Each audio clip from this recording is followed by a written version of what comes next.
¿Saben? Los humanos hemos estado muy ocupados en los últimos milenios, desde que dejamos de apoyarnos con los nudillos en el suelo y dimos el gran salto adelante del chimpancés al Homo sapiens. Hemos causado mucho daño, eso es seguro, pero también hemos creado cosas buenas. Todo esto me ha hecho pensar, en miles de años más, cuando los estudiosos miren hacia el pasado y hagan una lista de los inventos más importantes de la historia de la humanidad, esos que han cambiado el mundo, ¿cuáles podrían ser? ¿La bombilla eléctrica? ¿El motor a vapor? ¿El motor de combustión interna? ¿Acaso el avión? ¿El automóvil? Y por supuesto, el pan cortado. Pero en ese sitial del panteón, junto a todos ellos, hay un avance más reciente, un nuevo invento que salió de la nada y que en pocos años ha pasado por nuestra vida como un poderoso tifón. Por supuesto que el invento en cuestión es la red mundial. Un universo sorprendente y surrealista que generó enormes fortunas, acabó con innumerables industrias y cambió la forma en que gran parte del mundo trabaja, se comunica, juega, compra e incluso se enamora. Soy John Heilemann y he venido a contarles cómo surgió la red de la oscuridad a la omnipresencia global. Es una historia que conozco muy bien, porque como periodista he visto todo el espectáculo desde la primera fila. Estuve más de una década en Silicon Valley y fui testigo de los momentos importantes que formaron la edad de la Internet. Una edad que comenzó con una gran lucha de poder para decidir quién controlaría el futuro de la red emergente. Jim Clark comenzó a golpear la mesa y dijo, hay que cotizar en la bolsa, hay que hacerlo ahora. Al cierre de la bolsa, gané 663 millones. Una lucha que terminaría con una épica batalla en los tribunales. No tengo idea de qué está hablando. Que se recordará como la guerra de los navegadores. Parecíamos un ciervo encantilado con Microsoft ante nosotros. No sabíamos qué hacer. Fue todos a cubierta. No es un ejercicio. Nos aplastarán, nos aplastarán. Debemos destruir esta compañía. La Internet. La guerra de los navegadores.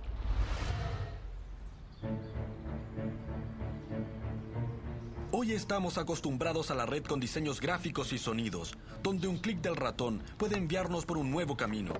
Quizás dónde terminaremos. ¡Diablos! Pero a comienzos de los 90, la red era muy diferente. Era básicamente una oscura red de investigación inventada unos pocos años antes por un científico inglés llamado Tim Berners-Lee. Había muy pocas páginas web y las que existían consistían solo de línea tras línea de texto. Había que ser un genio loco para emocionarse con esa cosa. Pero uno de esos sabiondos, un visionario estudiante de ciencia de la computación de la Universidad de Illinois, llamado Mark Andreessen, tuvo una idea loca. Se imaginó un futuro que todos, incluyendo gente como usted y yo, pudiéramos usar la red como parte de la vida diaria. Andreessen trabajaba en algo diferente, en un cubículo cerca del mío. Y luego se emocionó mucho con esa cosa llamada la red. En esa época, la Internet era solo para académicos, investigadores y científicos. No era para la gente común, pero era tan útil para la gente que la usaba que siempre pensé que debería ser para todos. Me decía, sí, esto cambiará el mundo, será fantástico, un hipermedio de comunicación. Y yo le contestaba, sí, como digas. Tal vez Andreessen era el más emocionado, pero pronto él y unos colegas de programación estaban trabajando para hacer que la red fuera más fácil de usar y agregaron imágenes, fotografías y capacidad de audio y video. El fruto de sus esfuerzos fue esto: un sencillo software de apuntamiento y clic, el primer navegador gráfico del mundo. Hoy cada vez que usan la Internet, usan a uno de sus descendientes. En el otoño de 1993, los sabiondos de Illinois establecieron Mosaic Online y lo declararon un regalo gratuito para la humanidad. ¿Y qué regalo resultó ser? Cuando pusimos el anuncio en nuestro sitio, en esa época era Usenet, solo dijimos, ¿alguien se interesa en ser parte de algo notable? Recibí 12 respuestas y mandé el navegador a 12 personas. Se extendió como un virus de 12 a 100, a 1000, a 10,000, a 100,000, a 1 millón, a 10 millones. Ese fue el momento en que la Internet pasó de la oscuridad a la omnipresencia, de ser un juguete y herramienta para científicos a un auténtico medio de comunicación. Un grupo de chicos, adictos a la computación, había comenzado una revolución. Pero antes de que Mosaic pudiera ser realmente global, al igual que Bill Gates y Microsoft, necesitaba un ingrediente más: un gigantesco montón de dinero. Este edificio extremadamente caro fue un regalo para la Universidad de Stanford de parte de un hombre, uno de sus ex profesores, Jim Clark. Clark, un chico pobre de Texas, no terminó la escuela y acabó siendo profesor de computación en Stanford. Fundó la empresa Silicon Graphics, que lo convirtió en una leyenda en el Valley. Le gustaban los autos rápidos, los vinos caros, los juegos peligrosos en el aire, como volar un avión de acrobacias. Cuando nos conocimos, me llevó en un helicóptero y casi nos mata a los dos. Clark recién había dejado Silicon Graphics y buscaba algo nuevo, algo grande. Cuando vio Mosaic, se convenció de que lo había encontrado. Había pasado muchos años pensando sobre la convergencia de los medios de comunicación con la tecnología digital. Así que en cierto modo se cristalizó en mi mente que la Internet y la red mundial finalmente serían los que iniciarían esa convergencia. Clark no perdió tiempo y se puso en contacto con Mark Andreessen, recién graduado de la universidad, y se lo llevó de Illinois directo a un trabajo en Silicon Valley. En el 94 recibí un correo electrónico de Jim Clark. Me decía que comenzaría una nueva compañía de software y si quería conversar con él. Rompí mi regla de no levantarme antes de mediodía y desayunamos a las 7 a.m. En los meses siguientes, Mark y Clark se hicieron inseparables mientras pensaban en cómo convertir Mosaic en una empresa comercial. Pero era algo que no podían hacer solos.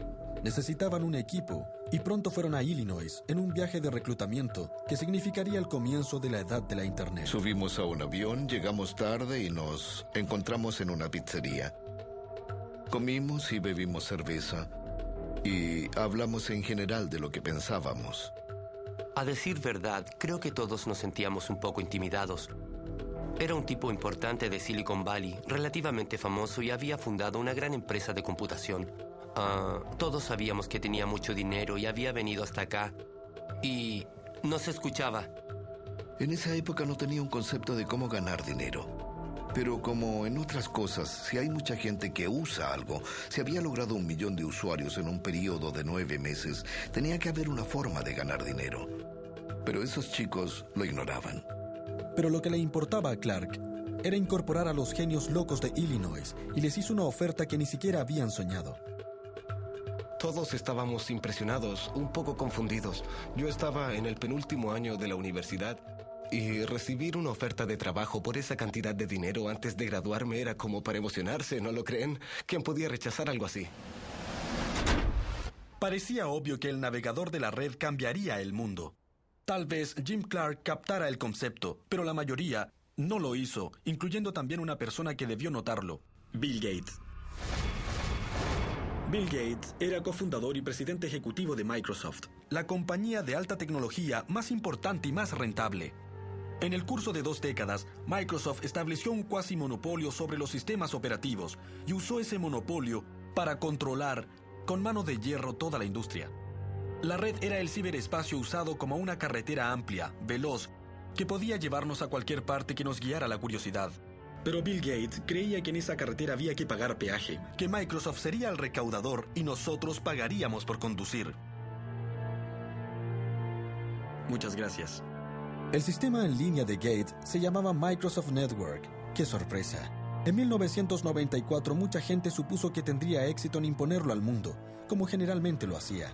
Era la supercarretera de la información que los futuristas habían predicho durante años, que aunque Gates aún no se había percatado, su peor pesadilla estaba por hacerse realidad. Un grupo de chicos jóvenes y ambiciosos, tal como él lo fue alguna vez, estaban por amenazar todo lo que él representaba.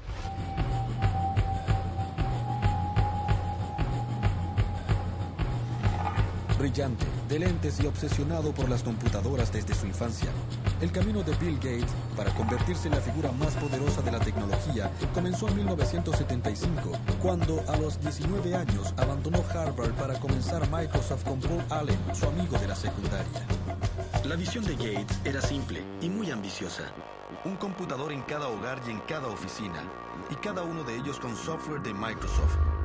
En 1993, su sueño estaba cerca de ser realidad. Casi el 90% de los computadores tenían Windows de Microsoft. Gates y el ejército que había reunido en la sede de Microsoft, en las afueras de Seattle, trabajaron muchísimo y eran muy rudos con sus rivales. La compañía subía y dejaba una estela de cadáveres a su paso. Competidores como Lotus, WordPerfect, Borland o Novell, incluso la poderosa IBM cayó de rodillas. Gates era uno de los hombres más ricos e influyentes, y lo sabía. Una noche en una cena, él y unos amigos discutían la elección de Bill Clinton y Gates dijo: "Yo tengo tanto poder como el presidente". Su esposa le dio un puntapié bajo la mesa, pero a decir verdad, tal vez era cierto. Para muchos, el poder de Gates era seductor. Ya se tratara de un joven y ambicioso ingeniero de software como Thomas Rilton, Hadi Partovi, o un ejecutivo con experiencia como Sam Yadala. Microsoft era el lugar donde había que estar. Un lugar en que no importaba ser guapo o atlético. Un lugar en que la inteligencia, medida en la capacidad para diseñar códigos, era lo único que contaba. O sea, el nirvana de los sabiondos. A comienzos de los 90, la sede de Microsoft era un lugar muy dinámico. Estaban las personas más inteligentes del campo computacional y todos eran de edades diferentes. En general, era una empresa sumamente joven. La edad promedio era de 26 o 27 años.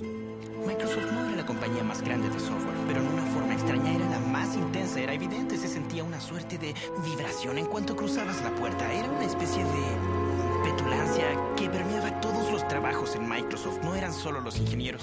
Llegué a Microsoft en 1987 y vi a un grupo de personas que querían ganar, que era muy agresivo respecto a la competencia.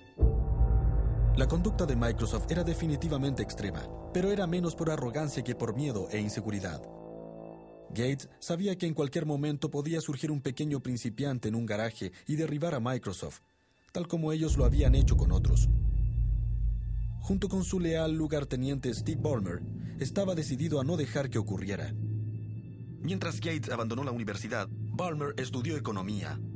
Mientras Gates era el superego cerebral de Microsoft, Ballmer era su ego reprimido, fornido y emotivo. Pero no era nada comparado con el mismo Gates, el más listo de todos en Microsoft. Un genio que no soportaba a los necios, si es que lograba hacerlo. Eso es ridículo. Yo no usaría esa cosa. No. Alguien está confundido. Alguien no está pensando. Eso jamás. Creemos que Ustedes sucederá. nunca comprendieron. No comprendieron ni lo más mínimo.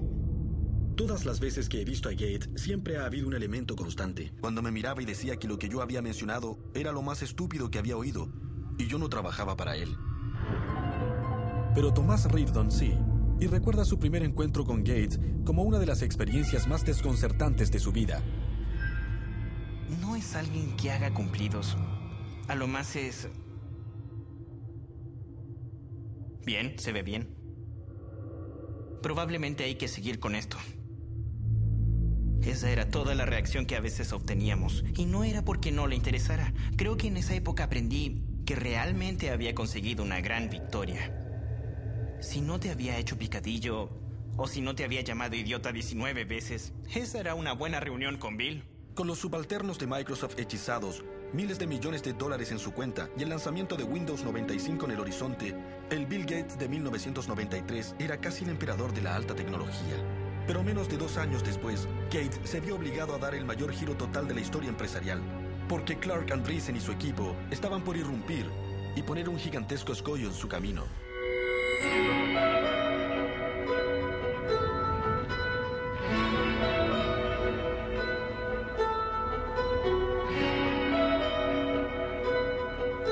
Ciertas partes del mundo son como imanes para algunas personas. Los Ángeles para los actores, Las Vegas para los jugadores, París para los artistas. El trecho de 50 kilómetros entre San Francisco y San José siempre ha sido un imán para los interesados en tecnología. En el verano del 94 este lugar se había convertido en la sede de Jim Clark y su banda renegada de pioneros navegadores de la red. En los meses que siguieron, lanzaría la empresa de software de mayor crecimiento que el mundo haya visto, Netscape Communications.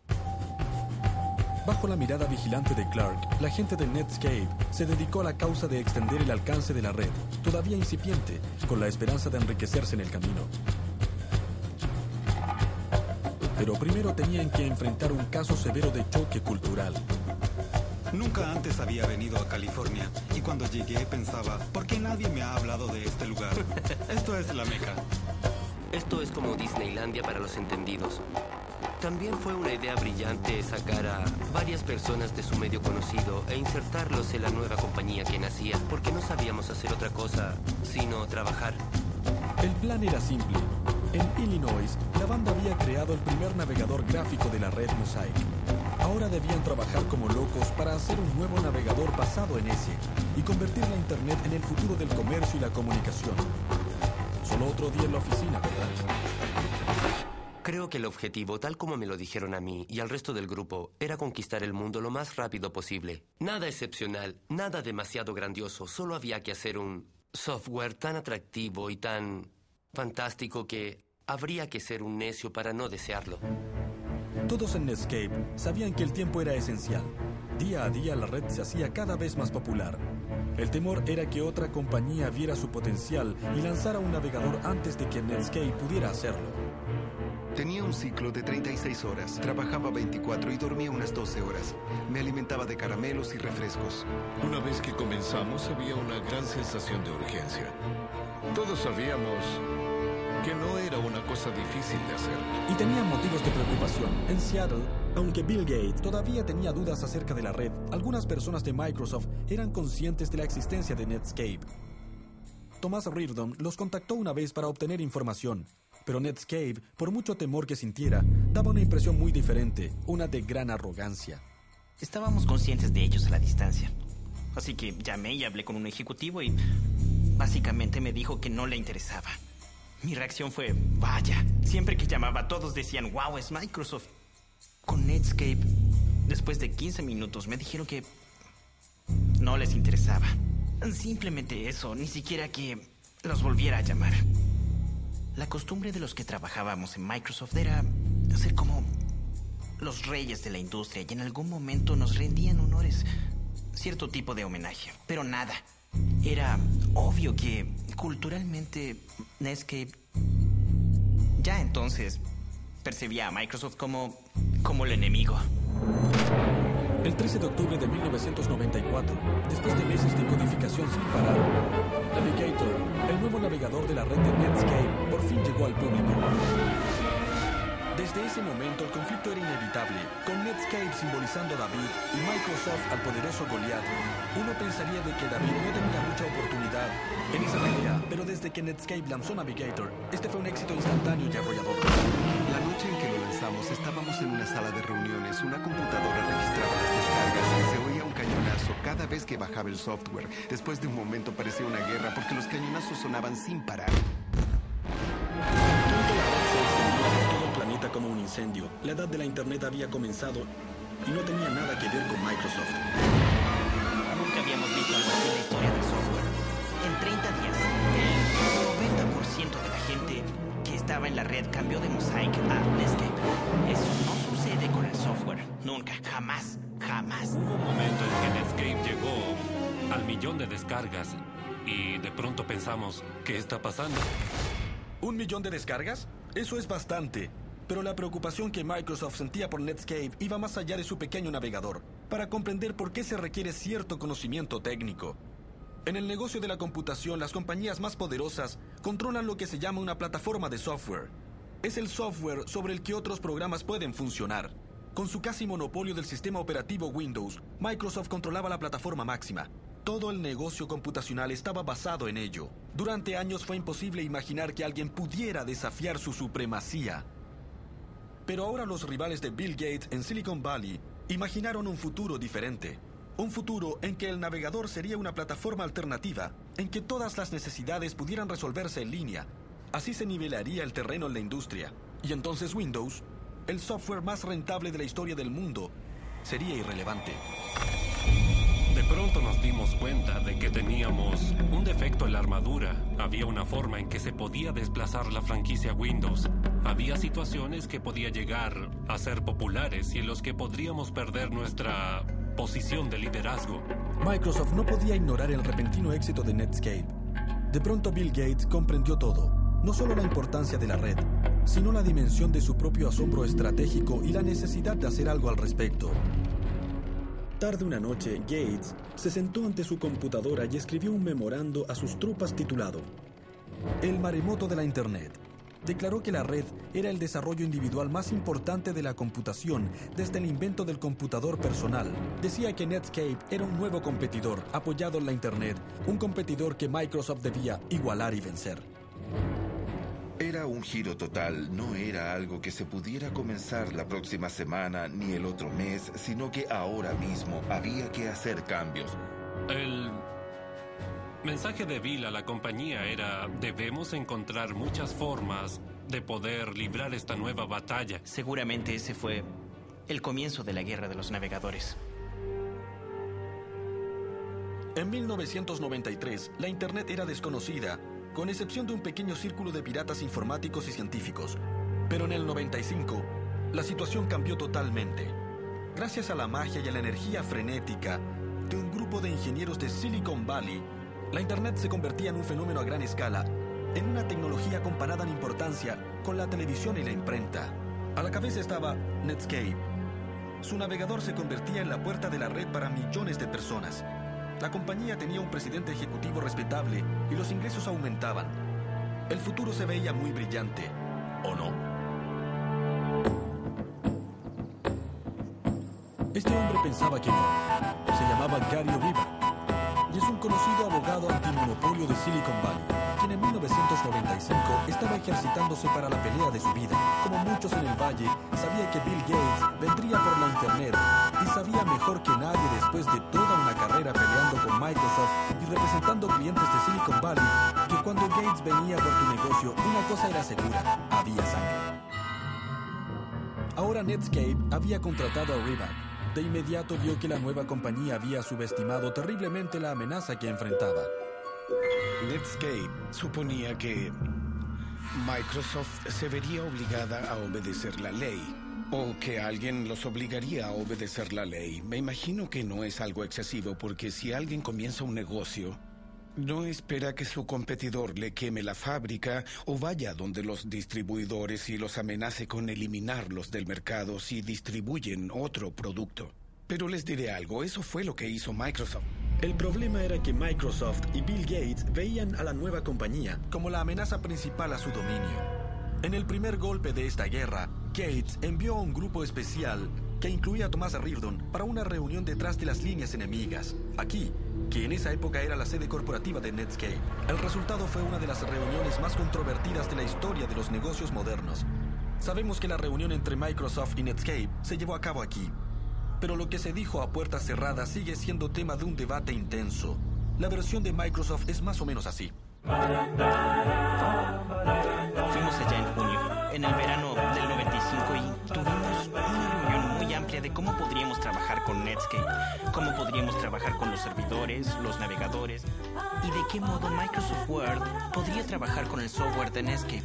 Fue una conversación muy amplia que duró unas 6 horas. Hablamos todo el día. Fue interesante, fue una reunión sencilla y sin problemas. Eso no suena tan mal, pero la versión de Netscape es un poco diferente.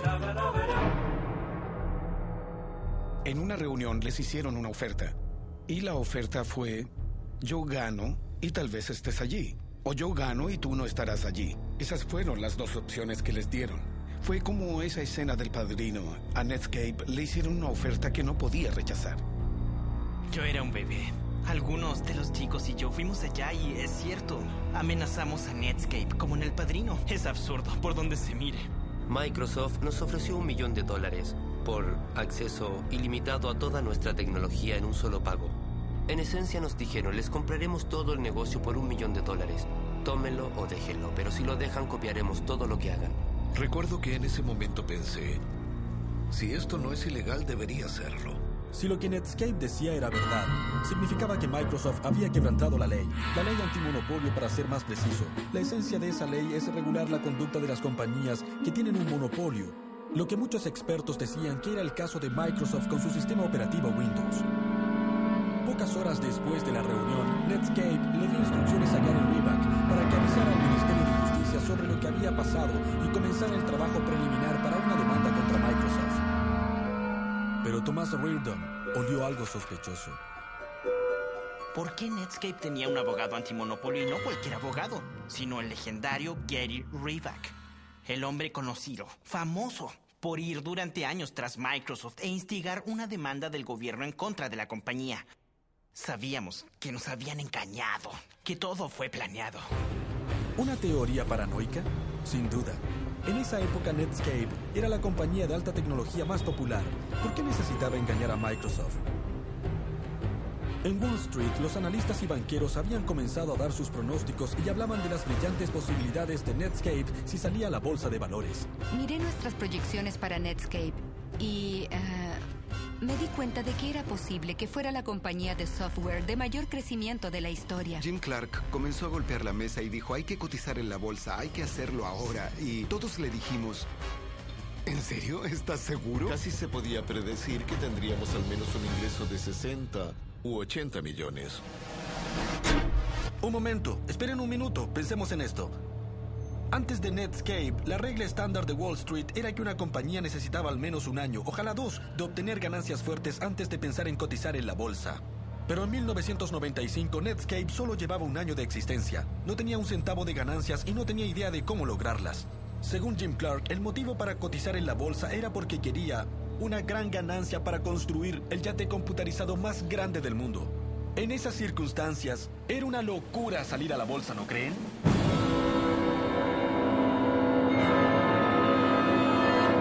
No. El día en que salió a la bolsa, las acciones de Netscape llegaron a las nubes, comenzando el boom de la Internet, que haría furor durante el resto de la década.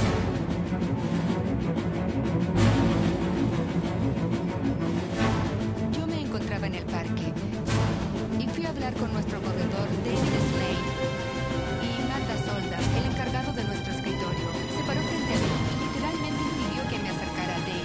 Le pregunté qué pasa.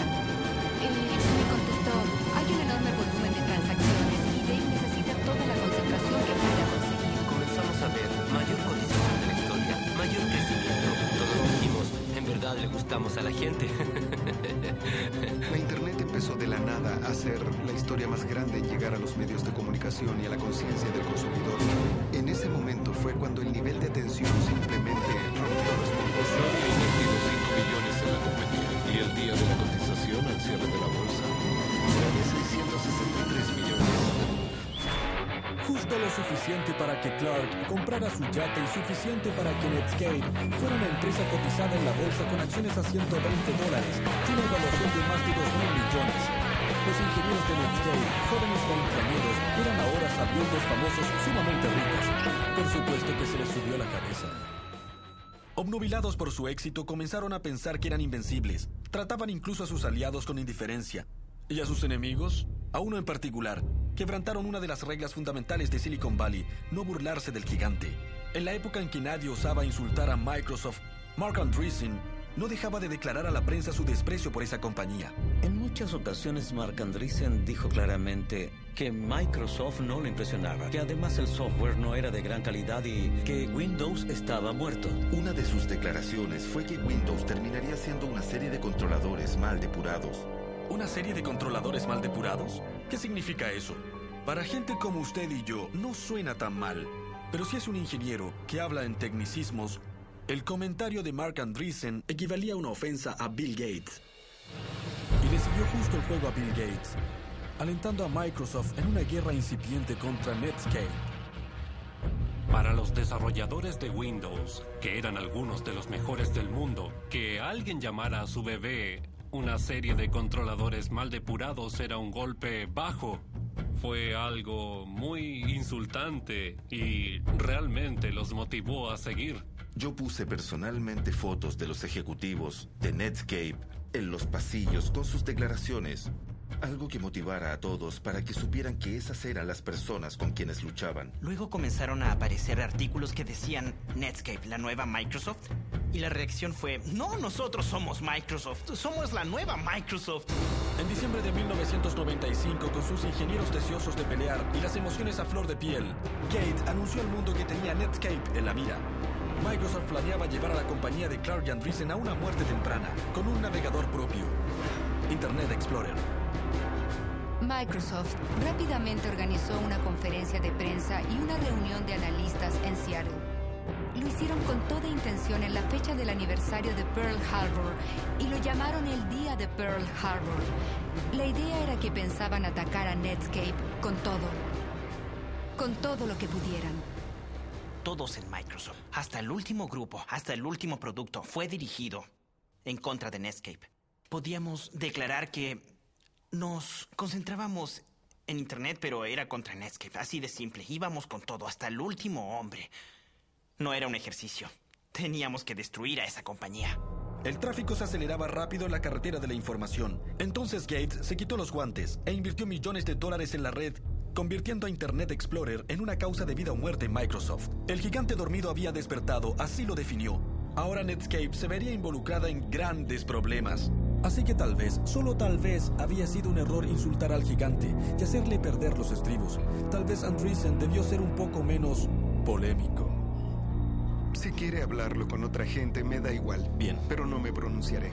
La declaración de Andreessen de que Windows sería irrelevante tal vez no fue una buena idea.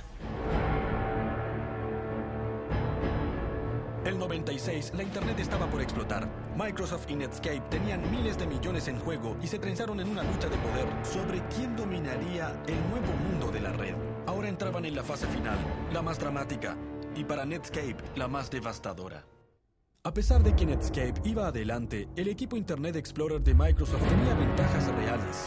Enormes recursos financieros, reservas de talento y un líder, Bill Gates, que estaba dispuesto a todo, incluso a quebrantar la ley, para aniquilar a Netscape, la nueva compañía que ahora reinaba en la red, que fascinaba al público y que amenazaba con socavar el reino del miedo de Microsoft. Recuerdo haber ido a la universidad donde hablé con unos amigos. Les dije que trabajaba en un competidor del navegador de Netscape y todos se reían de mí diciendo: ¿de qué estás hablando? ¿Cómo se te ocurre? El plan de Microsoft era sencillo: analizar todos los movimientos de Netscape e imitarlos, lanzar versión tras versión de Internet Explorer y acortar lentamente la ventaja de Netscape en el mercado de los navegadores en un 1% cada vez. Mi día típico era, me levantaba, le daba desayuno a los niños y a la guardería. Llegaba al trabajo como a las 9:30 y me quedaba hasta las 3:30 de la madrugada. Llegaba a casa, dormía 4 horas, me levantaba, desayunaba, llevaba a los niños y trabajaba de 9:30 a 9:30. No nos pagaban extra comparado con otros empleados de Microsoft. Solo teníamos que nuestro producto perdiera. No solo los ingenieros trabajaban como si su vida dependiera de ello. Gates también tenía otra arma formidable a su disposición: su oscuro ejército de vendedores. Reservados, implacables y a veces solapados. Su misión era clara: sacar el navegador de Netscape del negocio fuera como fuera. Cortarle el suministro de aire, como dijo alguien de Microsoft, y obligar a los consumidores de Microsoft a usar el Internet Explorer. La gente que vendía el software a los fabricantes de computadoras era como si perteneciera a un culto oscuro. Sabíamos que hacían dinero en formas que tal vez nadie quiera conocer. Eran como ninjas. Nadie les preguntaba lo que hacían, solo iban y hacían grandes tratos por $500 millones. Eran grandes contratos de multimedia. Hacían lo que fuera necesario. Yo no quería saberlo y la gente a mi alrededor tampoco. El silencioso ejército de vendedores asesinos de Gates usaba toda clase de tácticas para impedir que los fabricantes de computadoras instalaran cualquier cosa que no fuera Internet Explorer. Le dijeron a Compaq que si distribuía nuestro navegador, Microsoft le cancelaría la licencia de Windows. Bueno, Compaq no podía mantenerse en el negocio sin esa licencia y no podía distribuir el navegador. Digan lo que digan sobre el juego sucio de Microsoft, este estaba funcionando. Ambas compañías iban cabeza a cabeza con una versión tras otra de sus navegadores, pero la parte del mercado de Internet Explorer crecía en forma continua y Netscape sentía que Microsoft la estaba alcanzando. No teníamos ninguna posibilidad de error. Si no cumplíamos con un plazo, nos pisaban los talones. De modo que era muy difícil. Éramos como un ciervo frente a unos reflectores. ¿Qué hacemos? ¿Qué hacemos? Nos aplastarán. La sensación de muerte inminente de Netscape se vio agravada por otra cosa.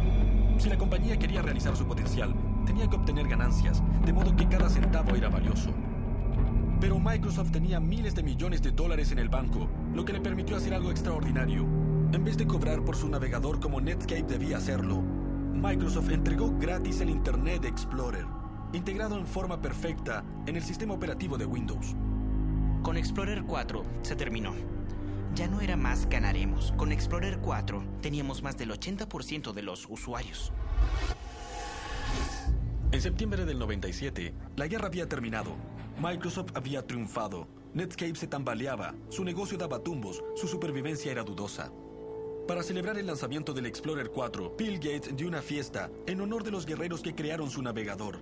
Pero en vez de hacerla aquí, en Seattle, decidió que un lugar mucho más adecuado sería San Francisco, el corazón del territorio de Netscape.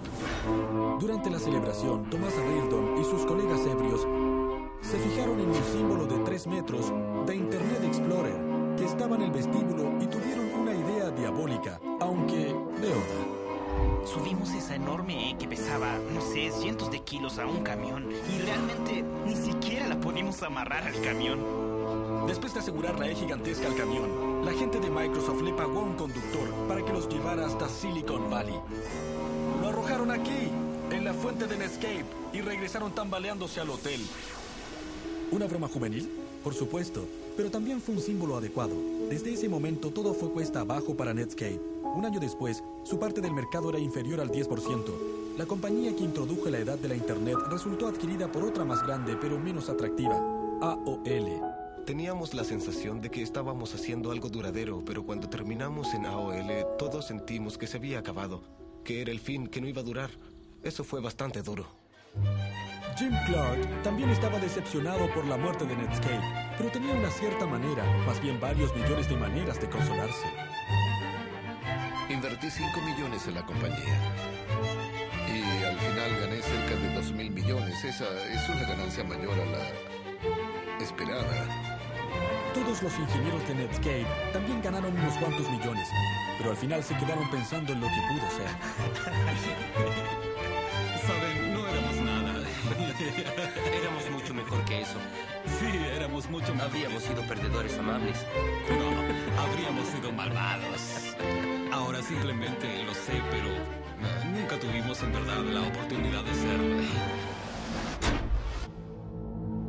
Jim Clark y su banda de codificadores terminaron derrotados, aunque para ellos la guerra había terminado. Pero para Microsoft y Gates era todo lo contrario. Enfrentarían a un enemigo mucho más grande y más implacable que Netscape. Un enemigo muy diferente a todos los que Gates había enfrentado. No residía en Silicon Valley y no distinguía el software de nada, pero amenazaría con dividir a Microsoft. El enemigo era el gobierno, que ahora creía que Gates no era un héroe, sino un terrorista tecnológico.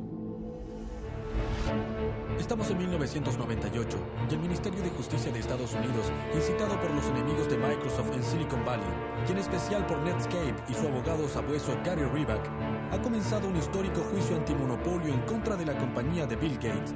El gobierno ha acusado a Microsoft de usar su monopolio de Windows para llevar a cabo una serie de prácticas comerciales de exclusión que impedían que los consumidores tuvieran acceso a los productos de Netscape con el fin de poder así eliminar a la joven compañía. Con el futuro de Microsoft pendiente de un hilo, el hombre que se había declarado tan poderoso como el presidente veía a su compañía ante los tribunales acusada de quebrantar la ley y se veía a sí mismo forzado a hacer una declaración maratónica grabada en video. Le habían hecho preguntas y filmado sus respuestas antes del juicio. Creo que eso fue nuevo para Bill Gates, que alguien le hiciera preguntas difíciles y que él no pudiera responderlas. Usted escribió aquí de gran importancia. No. No, yo no escribí eso. Bien. ¿Quién escribió la palabra gran? Una computadora. Ahí estaba el hombre más rico del mundo.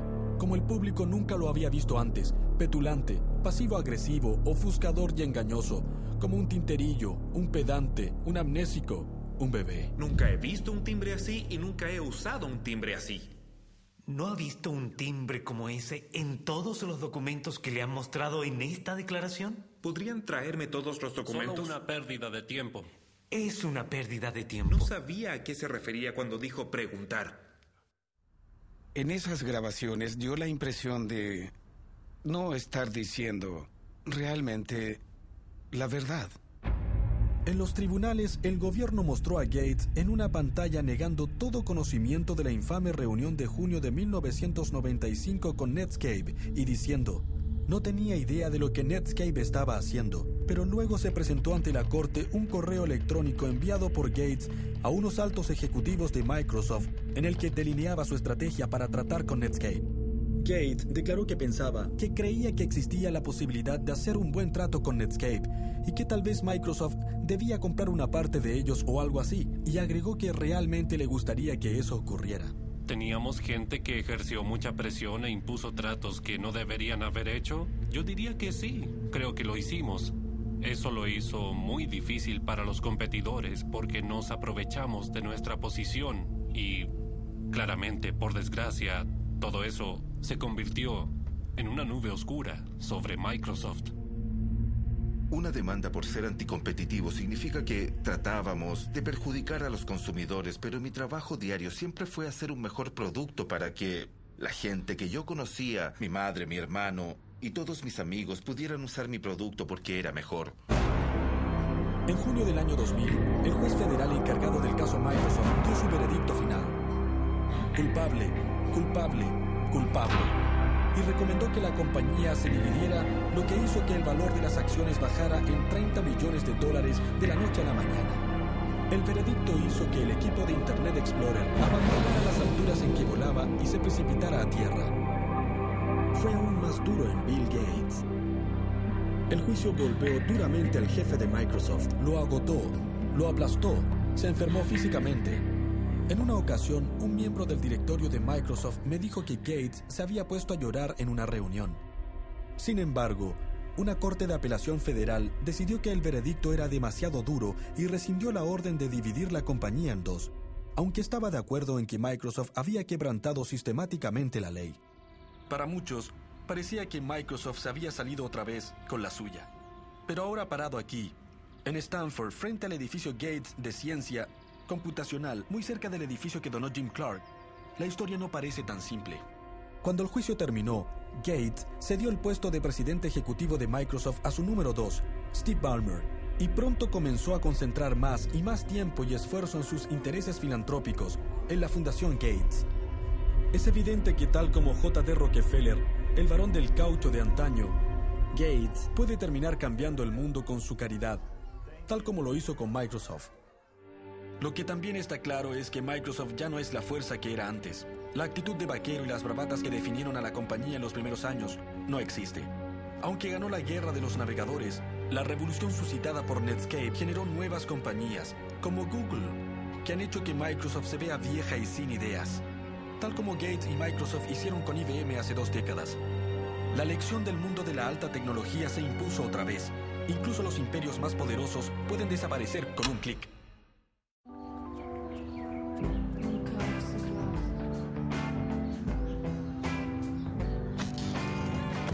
Acercarse cuesta menos con el paquete Acerques. Habla a todo México como si fuera llamada local. Disfruta de 200 llamadas y navega en Infinitum por solo $599 al mes. Renta de la línea incluida. Haz clic en Infinitum.